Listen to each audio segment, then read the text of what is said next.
વિચારો કે જેની કલ્પના માત્રથી આપણે કંઠી પહેરવાના અધિકારી નથી બનતા, એ વાતને જો ધર્મ સમજીને કરવાનો કે કરાવવાનો આગ્રહ રાખવામાં આવે તો એનાથી વધારે બીજો કયો અધપાત હોઈ શકે?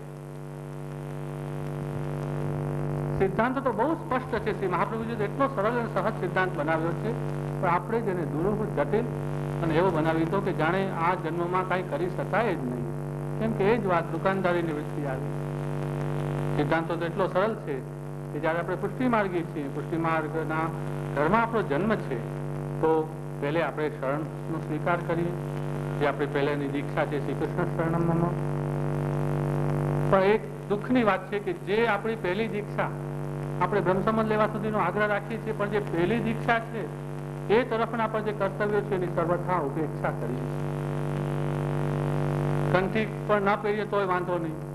જે આપણો દીક્ષા મંત્ર છે, શરણ મંત્ર આપણે બોલીએ કે ન બોલીએ એ તરફ પણ કોઈ વિચાર નહીં. એટલે સૌથી પહેલી વાત કે જે મહાપ્રભુજી આપણને રીત બતાવી છે એનો પણ થોડો વિચાર કરી લઈએ કે નામ દીક્ષા, જેને આપણે નામ પ્રમાણ કહીએ શ્રી કૃષ્ણ શરણમ, એ દીક્ષા લઈએ તો એ દીક્ષાના પણ કઈ નિયમો હોય છે ને.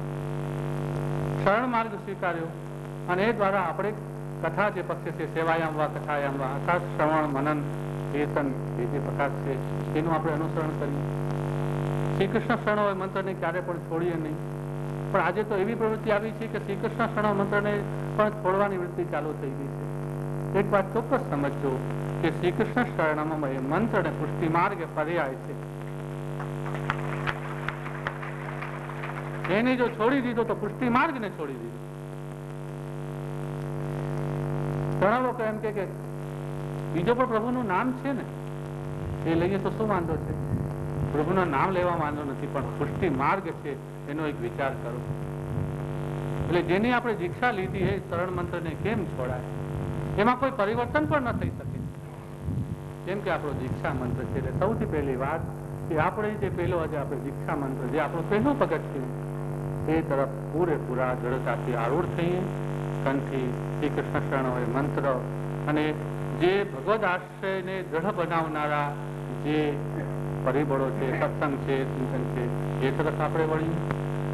પછી જયારે ભગવત સેવાના ભાવ જાગે, ભગવત સેવાની અનુકૂળતા હોય, ત્યારે આપણે બ્રહ્મ સંબંધ લઈએ.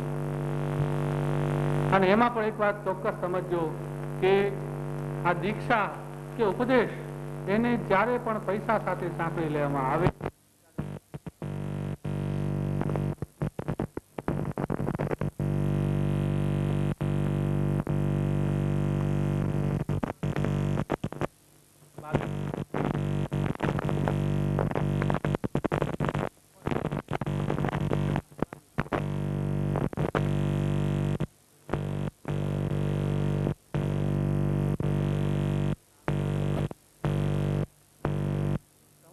સાવધાની આપણે લેવી જોઈએ.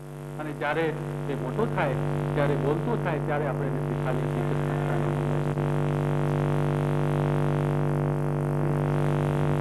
ભગવત સેવા એનું સ્વરૂપ આપણે સ્પષ્ટ સમજી લીધું છે. સમજી લઈએ.